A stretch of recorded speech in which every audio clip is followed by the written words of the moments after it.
Bonjour, je suis Isabelle Bossard, je suis aide médico-psychologique à l'association depuis 2007.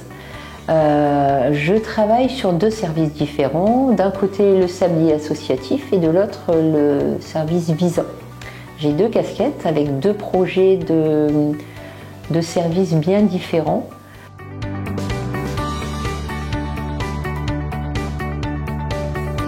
Ma fonction c'est AMP, donc aide médico-psychologique. C'est vrai que cette formation était basée beaucoup sur l'accompagnement des personnes au niveau des toilettes, des changes. Au niveau du visa, il n'y a absolument pas cet accompagnement-là qui est effectué. C'est beaucoup plus au niveau des activités. Au sablier associatif, il y a des personnes qui sont un petit peu plus dépendantes. Donc là, il y a un petit peu plus d'accompagnement aux toilettes. Mais ça reste quand même beaucoup dans les activités.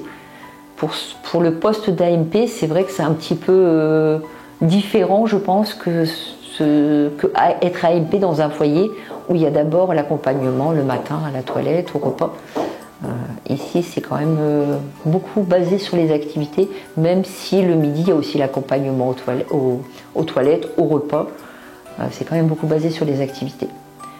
Donc au niveau du sablier associatif, c'est beaucoup d'activités manuelles. On prépare le marché de Noël, beaucoup de relationnel.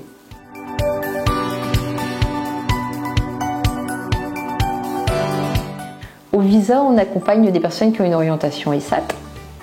On fait beaucoup de préparation ici sur l'entrée, avec des objectifs bien précis sur le travail. Donc on fait des préparations au niveau de l'ESAT aussi en allant faire des immersions sur poste de travail. On inscrit les personnes sur des stages et puis après on travaille tout ce qui est savoir-être, savoir-faire, tout ce qui est soutien, enfin on ne dit pas soutien scolaire, mais tout ce qui est au niveau de l'écriture, de la lecture, des maths. On travaille aussi sur l'apprentissage, sur l'autonomie pour les transports, l'autonomie sur la maison pour les futures personnes qui prendront leur indépendance. Parce que pas mal de personnes, dès qu'elles rentrent à l'ESAT, aiment prendre leur indépendance. Donc ça, c'est du côté Visa. Et après, mon autre casquette, c'est au niveau du sablier associatif. Là, c'est tout autre, avec un projet, tout d'abord, le sablier, c'est l'aide aux aidants. Passer des bons moments avec les personnes au service, c'est faire plaisir aux personnes pour qu'il n'y ait pas de ce confinement, enfin rester chez eux c'est compliqué, donc elles viennent une à deux journées par semaine, passer du moment, discuter, faire des activités. Alors au niveau du sablier associatif, on fait aussi bien du jardinage, des sorties, des jeux de société, on a un petit groupe qui aime jouer à la belote. Après c'est venir, parfois c'est juste venir au service, prendre un petit café, discuter. Beaucoup d'échanges aussi avec les familles.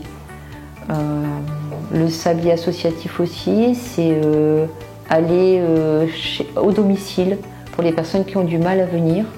On va chez elles, on rencontre les familles, c'est un premier pas. C'est plus facile de prendre contact chez eux que de venir dans un service et avec le monde et tout ça qui est autour.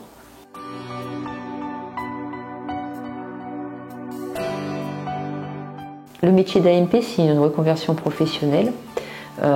J'ai fait ma formation, j'avais une quarantaine d'années. Reconversion complètement différente de ce que j'ai pu faire avant. Je ne changerai pour rien au monde maintenant, parce que c'est vraiment un métier où, pas toujours facile certes, on donne peut-être beaucoup, mais on reçoit encore plus. Et c'est vrai que moi, les congés, je suis contente de partir en congé, comme je dis souvent à ma directrice, mais qu'est-ce que je suis contente de revenir.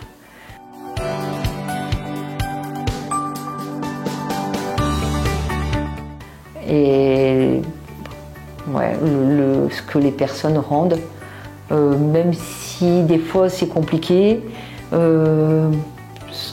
qu'elles apprennent, ce qu'elles arrivent à apprendre quand on voit des progrès, même si c'est un film, c'est super. Et puis elles nous le rendent énormément. Donc moi, le métier d'AMP, moi franchement, je m'y retrouve et je voudrais plus changer. je terminerai ma carrière en faisant ce métier, c'est sûr. C'est sûr.